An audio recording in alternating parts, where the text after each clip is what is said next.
Bem, gente, então vamos começar essa aula 4 aqui, que é sobre os mecanismos, né, de transferência de calor. Então a gente viu que se a gente tem sistemas fora do equilíbrio, a gente mantém eles em contato, né? A gente vai ter uma troca de energia ali até a gente atingir o equilíbrio térmico, certo? Então o que a gente viu que acontece é uma troca de energia para aquele sistema, no caso que tem uma temperatura maior, né? Ele vai estar transferindo energia na forma de calor para o corpo mais frio, né? Até atingir um certo equilíbrio. A gente aprendeu como quantificar isso, sabendo que tipo de material que é, qual que é a massa do material, e estudar misturas, né, para saber, por exemplo, a temperatura de equilíbrio após, por exemplo, se a gente coloca dentro de uma garrafa térmica água quente com gelo e tal, a gente já aprendeu como obter a situação de equilíbrio ali, né, considerando que a soma dos calores dentro da garrafa térmica ali tem que ser zero, né? O que acontece é que essa transferência de calor, o ganho de energia, o ganho ou perda de energia na forma de calor por um material pode acontecer de variadas maneiras, né? A gente vai focar na condução, que é basicamente o que a gente já tem usado, né? Que seria o contato mesmo, né? Mas a gente tem outros mecanismos que vocês têm que saber, no caso, pelo menos qualitativamente, tá? Então, o primeiro que a gente vai ver é a convecção, tá? Eu acho que vocês já devem conhecer esse mecanismo, tá? É um mecanismo de transferência que acontece em substâncias que estão no estado líquido ou no estado gasoso, tá? A gente vai ter ali um deslocamento da substância, tá?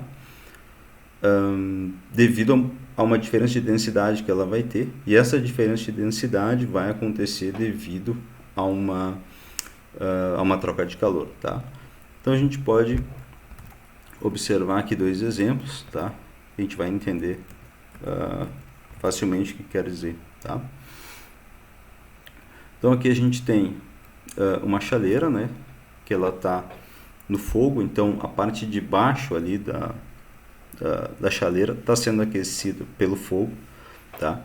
Esse calor, no caso, ele está sendo passado ali para aquela região da água que está mais embaixo, né? Então esse calor ele vai estar aquecendo aquelas substâncias ali.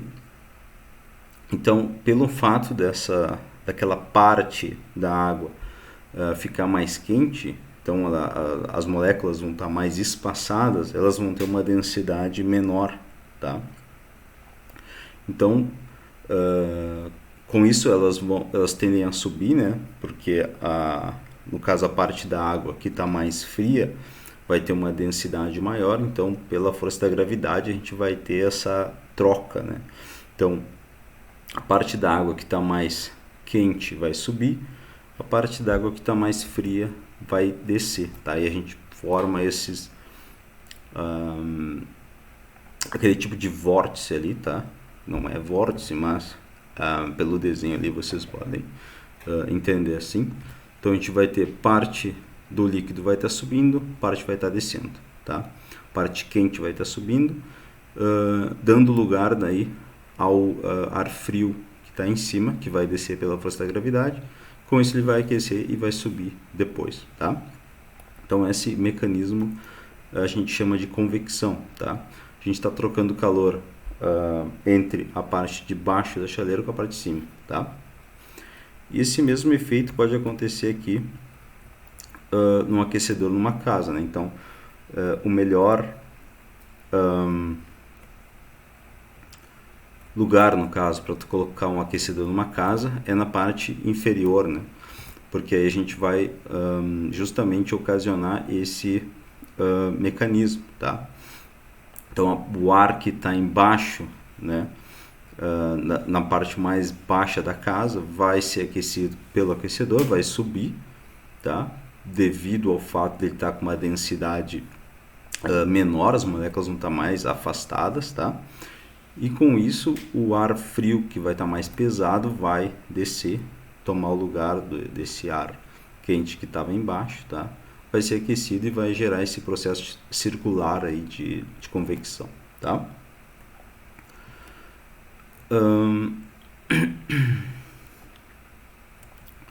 Então, outro mecanismo é a radiação, tá? Que é basicamente radiação são ondas eletromagnéticas, tá? É, digamos, o aquecimento pelo Sol, certo? O que a gente tem é uma interação entre ondas eletromagnéticas e as partículas carregadas que existem nos materiais, tá? Então, sempre que eu tiver elétrons sendo influenciados por ondas eletromagnéticas, eles vão acelerar, certo? E essa aceleração vai mexer na estrutura da substância e alterar a temperatura, tá? Se a gente tiver incidindo uma onda eletromagnética que consiga fazer com que os elétrons se acelerem no material, a gente vai estar aumentando a temperatura, tá? Se o material tiver ali com elétrons que estão desacelerando, né, então eles vão estar emitindo essa energia na forma de radiação. Aí eles vão estar com a temperatura baixando, né? Vão estar ficando mais frios daí, certo?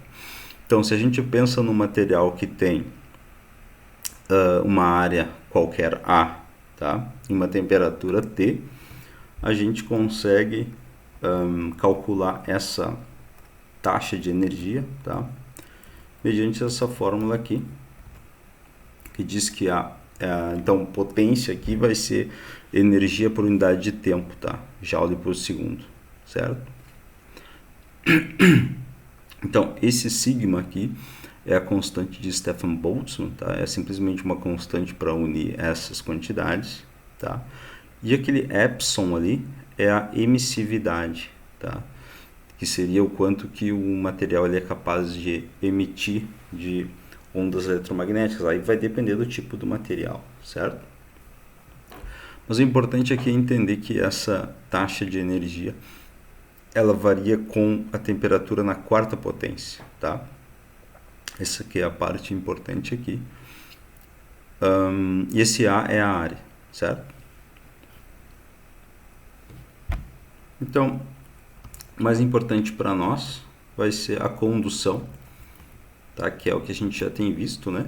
Então a gente vai ter, se vocês pegarem uma barra de ferro, por exemplo, e vocês aquecerem ela de um lado, somente de um lado, as moléculas que estão naquele lado ali, que formam a estrutura dessa barra, vão se acelerar, certo?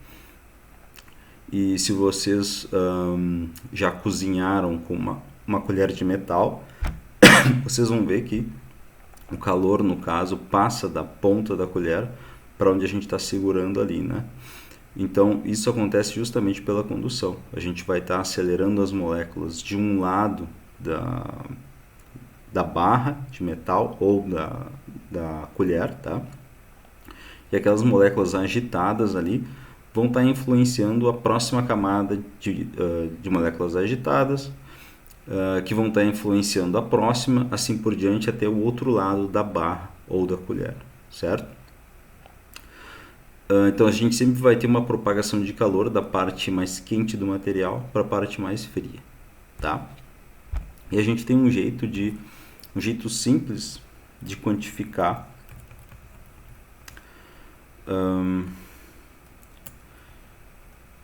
essa taxa de transferência de energia, tá? Então a gente vai imaginar aqui uma placa, tá?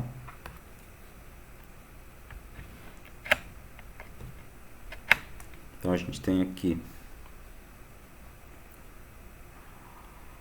uma plaquinha cilíndrica de um material, tá? Esse desenho está melhorzinho ali embaixo.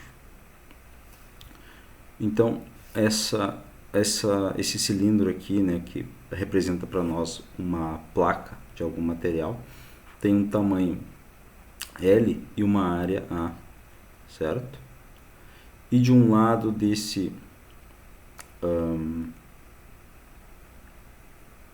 deixa eu só ver qual é que é o lado que eu defini aqui. Tá. Então, de um lado dessa barrinha aqui, a gente vai ter uma temperatura quente e do outro lado uma temperatura fria, tá? Então, o que quer dizer isso? Que eu estou com uma fonte de calor aqui do lado direito, tá? E que está, no caso, uma temperatura maior do que a temperatura TF do outro lado. Isso quer dizer que a gente vai ter uma transferência de calor por essa barra aqui do lado direito para o lado esquerdo, tá? Então essa barra tem uma área A, uma espessura L, certo? E vai ter essas temperaturas aqui nas suas extremidades, TQ e TF. E esse material aqui, tá, vai ter uma quantidade que eu vou chamar de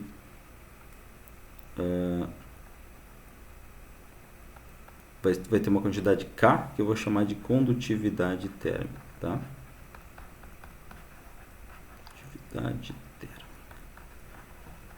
Então, com essas quantidades aí, a gente consegue quantificar daí a energia que é transmitida por esse material mediante uma diferença de temperatura, né? TQ menos TF, dessa maneira aqui.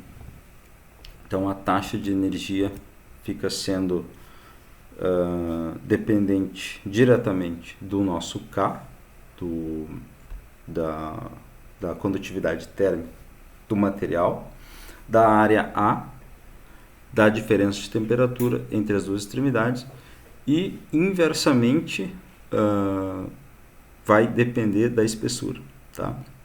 Então, é uma fórmula bem intuitiva, na verdade, né? Então, se tu tiver uma espessura muito grande, a taxa de transferência vai diminuir, tá?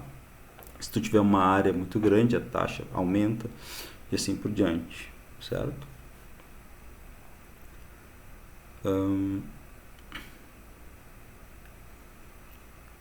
Então, a gente pode mexer com essa fórmula aqui, tá? Pegando esse K e colocando ele aqui para baixo do L, tá? Então, essa formulinha aqui ficaria assim daí.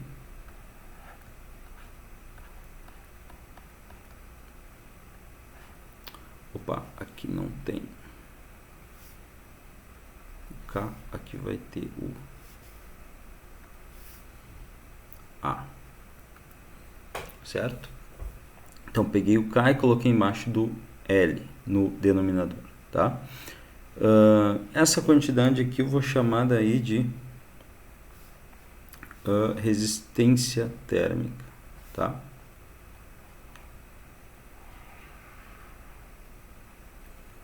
Então, esse L sobre K vai ser a resistência térmica. Então, para obter isso, eu divido daí a espessura do meu material pela condutividade térmica dele, tá? Então, lembrando que a condutividade térmica é uma quantidade tabelada, certo?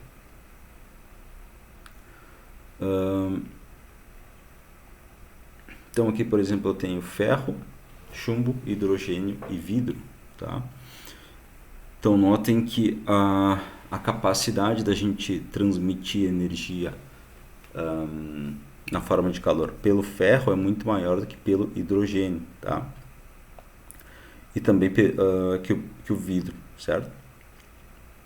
E a unidade daí da condutividade térmica tem a ver justamente com as unidades dessa fórmula aqui, né? Então, como eu tenho aqui esse P, que é energia, calor por tempo, tá? Então, a potência vai ter unidade de watts, né? A área vai ter unidade de metros quadrados, certo? Então, esse meu K aqui vai ter que ter unidade, para cancelar, né? Vai ter que ter unidade de watts por metro por Kelvin ou Celsius, né? Daí, então é importante vocês entenderem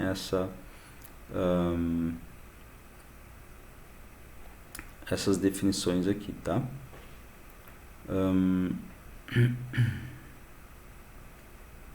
Aliás, aqui está até invertido, né? Aqui, na verdade, aqui eu tenho watt metro por Kelvin, certo? Todos eles aqui. Então é importante você sempre analisar para ver se a unidade está cancelando, né? Porque isso mostra que as nossas contas estão corretas. Então essa unidade aqui está errada. A unidade do K, né? Certo? Eu fiz isso para a gente discutir justamente essa propriedade aqui, tá?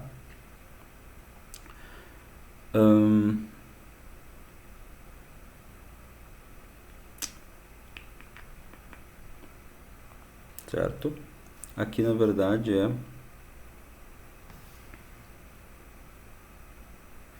metro na menos, tá?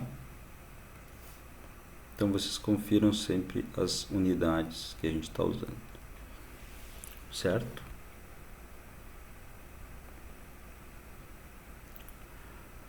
Então qual que é a ideia agora? Ali a gente fez aquela análise considerando que a gente tem um material de um tipo só, né? Na verdade, a gente pode ter placas compostas por materiais de tipos diferentes, tá?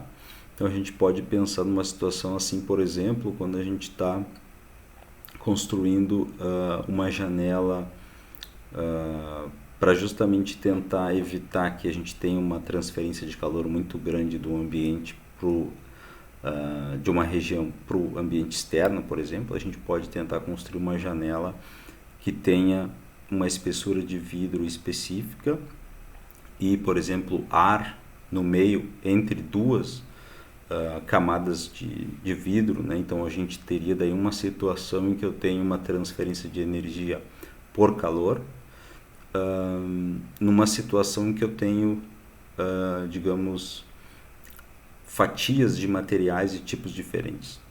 Então é importante a gente entender esse conceito de placas compostas. A gente vai fazer até alguns problemas relacionados a isso, tá? Então imagine que a gente tem aqui um material de um lado aqui, de um lado dessa placa composta a gente tem um material com uma temperatura TQ, uma temperatura quente, tá? E do outro lado uma temperatura fria. Esse material daí, os dois materiais têm área A, certo? Mas o primeiro material aqui vai ter uma espessura L1 e o segundo vai ter uma espessura L2, tá? E eu defini daí essa temperatura intermediária aqui que eu chamei de Tx, só para a gente resolver esse problema aí, tá? Então, como a gente tem temperaturas diferentes dos dois lados, a gente vai ter uma transferência de calor da direita para a esquerda, certo? Então, se a gente lembrar a formulinha para a gente calcular a taxa de energia transferida, né? Ela é dada por isso daqui.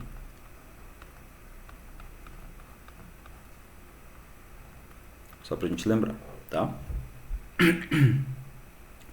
Então, o que a gente vai supor é que essa taxa de transferência ela vai ser constante daí nos dois materiais, tá? Isso faz com que a gente possa resolver esse problema aqui, tá? Então, supondo que essas duas taxas P, né, sejam iguais nos dois materiais, então a gente consegue dizer que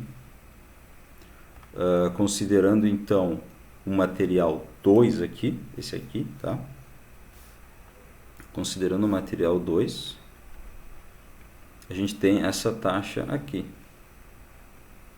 Então, a taxa de energia vai ser, a taxa de transmissão vai ser K2A, porque os dois têm a mesma área A, só que esse material 2 vai ter uma condutividade térmica K2.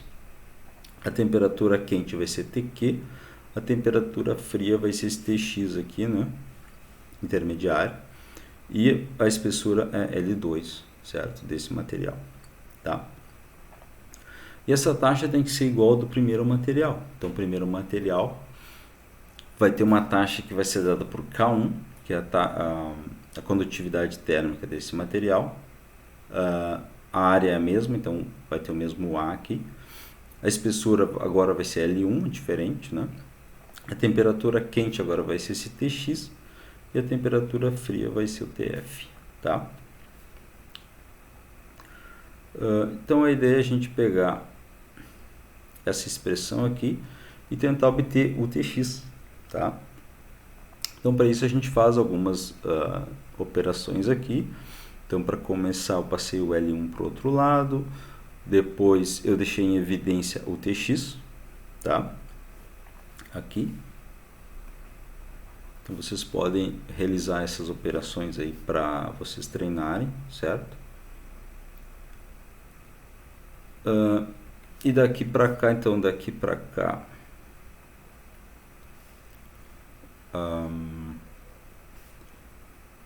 bom, primeiramente eu passei o L1 para cá, certo? Depois daqui para cá eu só passei os termos que tem TX aqui para ficar em evidência, certo? Depois aqui eu só passei daí tudo que está aqui dentro do parênteses para o denominador do outro lado, tá? E depois daqui para cá eu multipliquei por L2, certo? Eu obtive essa expressão por TX. Depois a gente pode pegar qualquer uma das expressões do P, tá? Porque ela tem que ser a mesma nos dois materiais ali. A gente está supondo que a gente não tem perdas de energia, tá? Então, se eu pegar para o meu material 1, vai ser K1A dividido por L1, vezes a temperatura quente, que vai ser o TX, tá? Menos o TF. Então, eu estou pegando esse P aqui. Esse P aqui. Estou pegando esse aqui. Certo? Para poder obter uma taxa P. Só que eu não sabia o TX, agora eu sei, tá?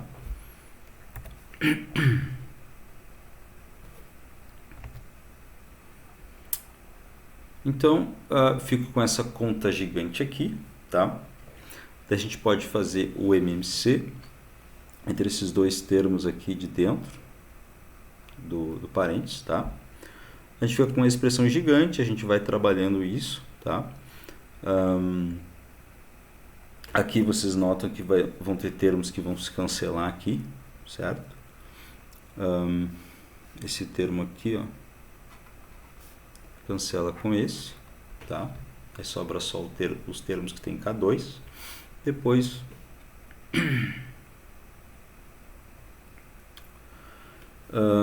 a gente pode aqui, daqui para cá, deixar o K2 em evidência, o K2L1 aqui, né? Deixei em evidência, aí ficou com esse formato aqui. Depois passei tudo que não é A aqui na frente, lá para baixo, né? O K1, K2 e o L1, certo? Daí, não, o L1 cancela aqui, ó, tá? O L1 cancela aqui. Então, só passei o K1 e o K2 para os denominadores aqui embaixo, tá? Passei eles aqui para baixo, ó. K1, K2 aqui embaixo. Depois, a gente consegue, a gente pode cortar aqui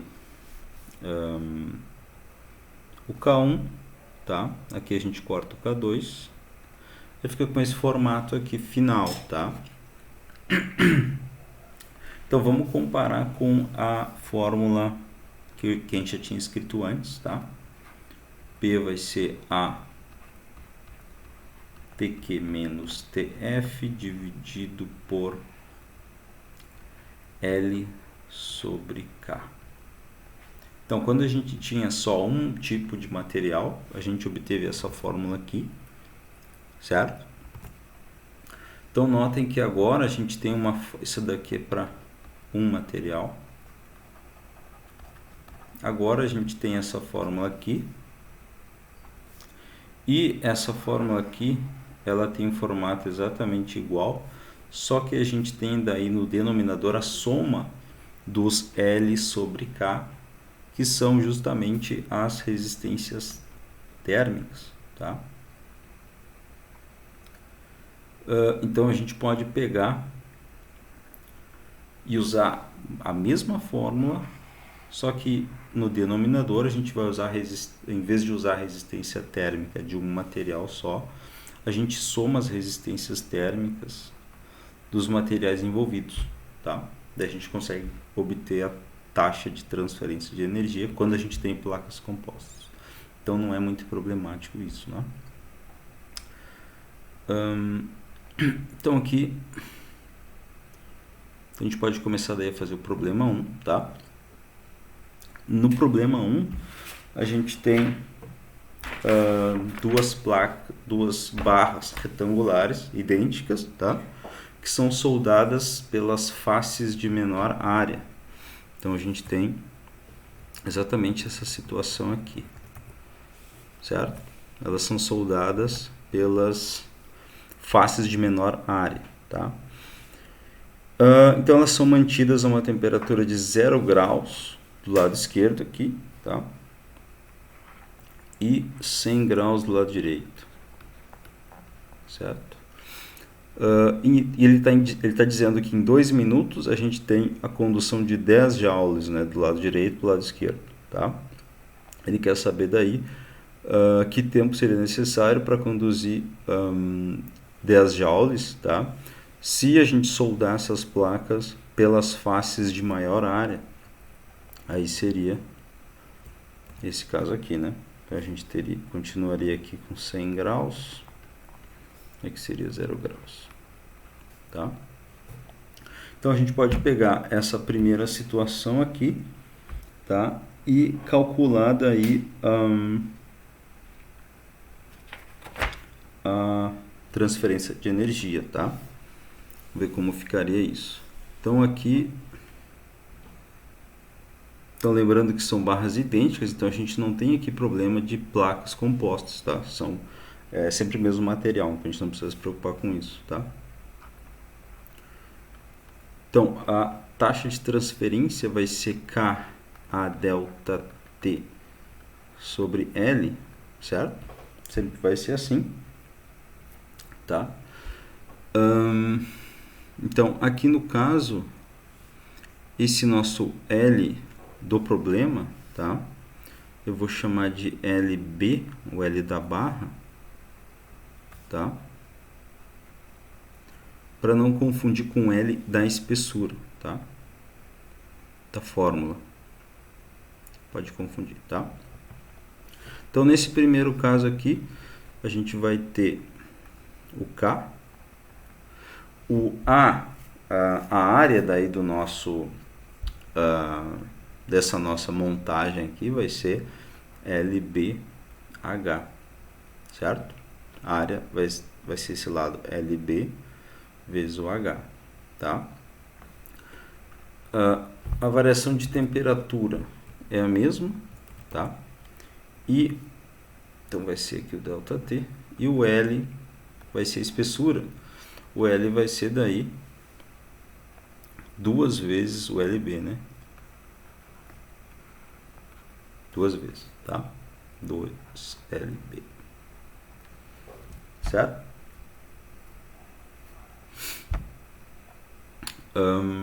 Para esse caso aqui, vou deixar em verde, tá? A gente vai usar a mesma fórmula, Ka delta T sobre L, mas agora vai mudar aqui, né, pelo fato delas estarem soldadas de maneira diferente. Então a gente vai ter o A vai ser duas vezes daí, porque aqui a gente vai ter o nosso LB, né, a nossa barra. Então aqui, né, então a área vai ser são duas barras, né, então a área vai ser 2 vezes LBH delta T, e a espessura vai ser LB só, né? A espessura é só uma vez o LB aqui embaixo, certo? Então isso quer dizer que daí a gente vai ter uma diferença de taxa entre os dois casos, né? Então aqui a gente vai ter, se eu corto esses caras aqui, eu vou ter aqui um K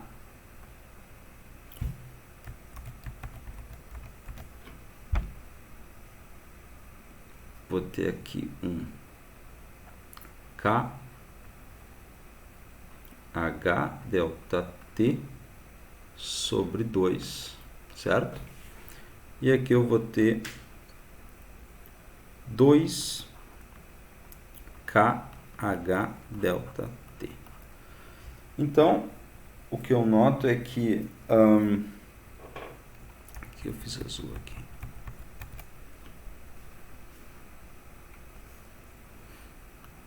Que eu tenho então 2KH delta T. Então o que eu noto é que nesse segundo caso eu vou ter se aqui eu tinha antes KH delta T sobre 2 e agora eu tenho 2KH delta T, então esse caso aqui eu tenho uma transferência de energia que é mais efetiva, né? Ela é 4 vezes mais eficiente, né? Nessa montagem aqui, certo? Então, se antes eu tinha que em 2 minutos aqui, antes eu tinha que em 2 minutos, tá? Eu transportava 10 joules. Quanto tempo eu vou levar para transportar 10 joules nessa nova montagem? Eu vou ser 4 vezes mais eficiente. Então,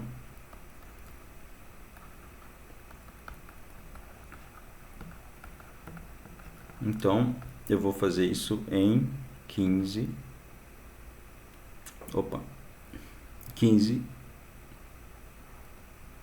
segundos, né? Não, 30, né? Certo?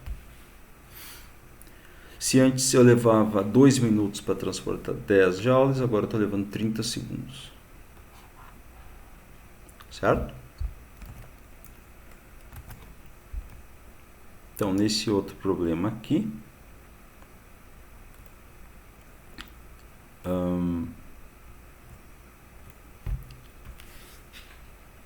problema da barra cilíndrica, né, de cobre, que tem 1,2 metros de comprimento, 4,8 centímetros quadrados de seção reta, é a área, né?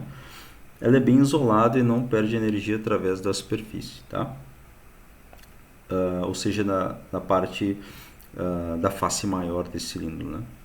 Então, a diferença de temperatura entre as extremidades é 100 graus, tá?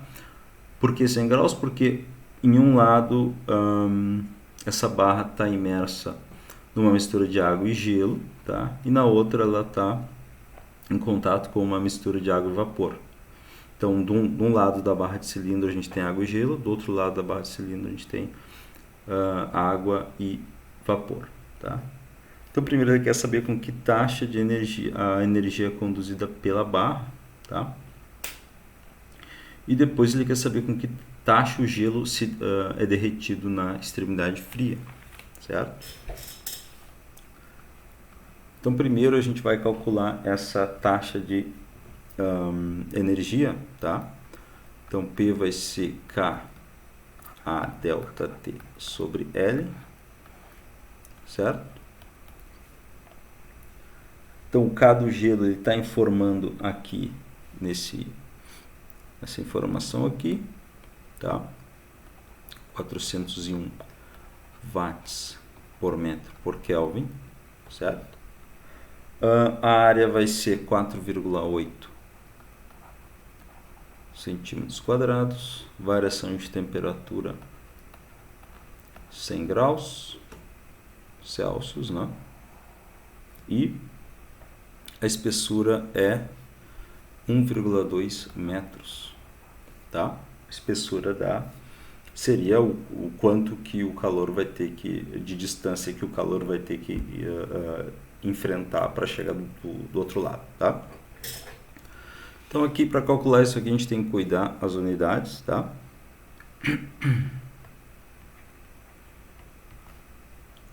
Então se eu quero a potência em watts, esse watts eu vou deixar aqui, tá?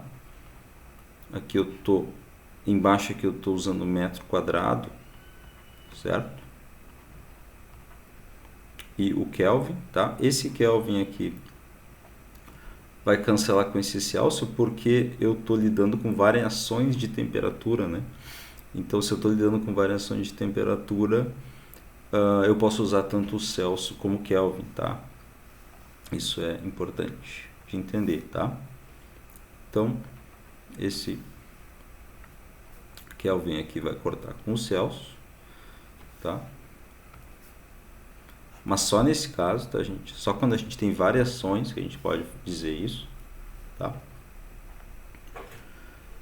Então aqui tem metros quadrados, aqui a gente tem 4,8 centímetros quadrados. A gente quer centímetros quadrados, a gente quer transformar daí centímetros quadrados em metros quadrados para cortar aqui, né?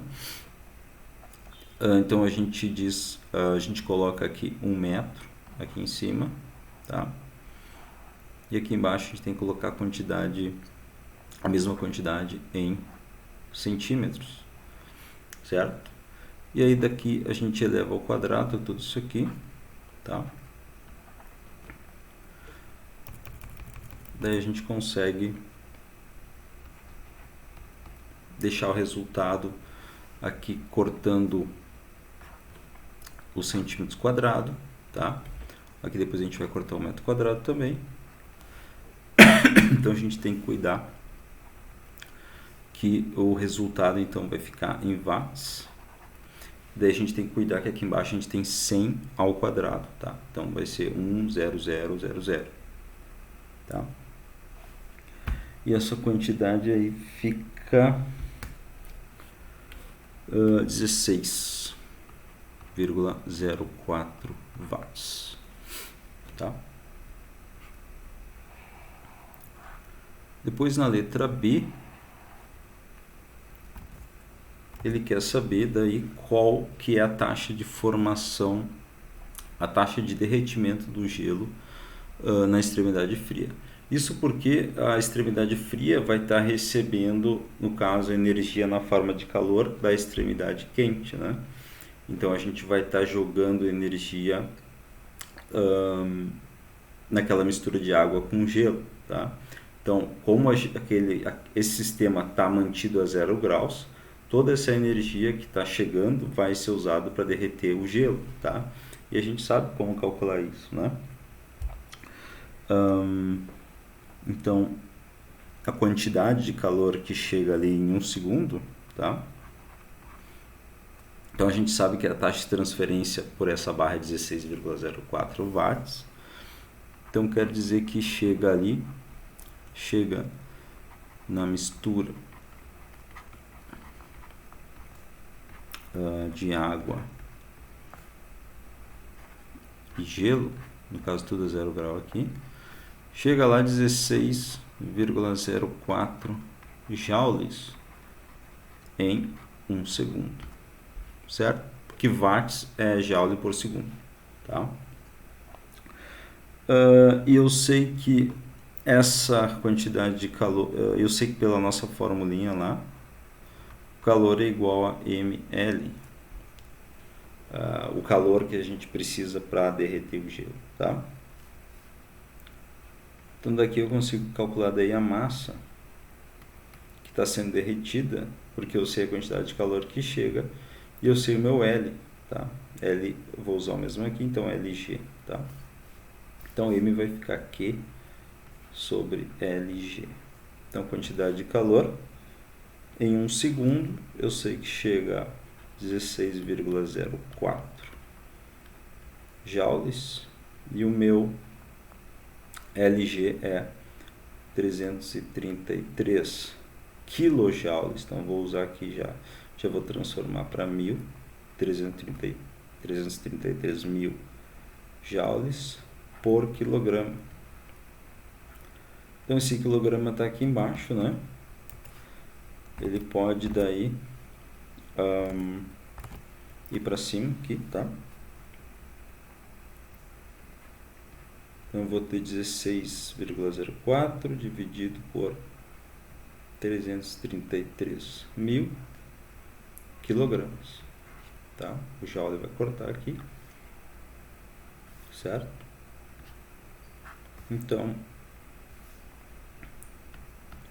a gente fica aqui com 4,81 vezes 10 na menos 5 quilogramas, tá? Então a resposta vai ser, vou colocar em gramas, tá? Vai ser 0,048 gramas por segundo, porque essa massa aqui eu calculei para 1 segundo, né? Porque eu usei o calor ali que chega em 1 segundo, tá? Então por isso que eu calculei a massa ali para 1 segundo. Então essa é a taxa de derretimento do gelo, tá?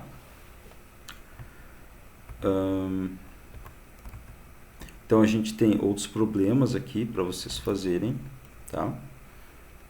Para essa aula, e também tem os problemas da lista, tá? Então espero que vocês estejam fazendo, certo? Qualquer coisa, me procurem para a gente tirar dúvidas, certo, pessoal? Então até mais, até a próxima.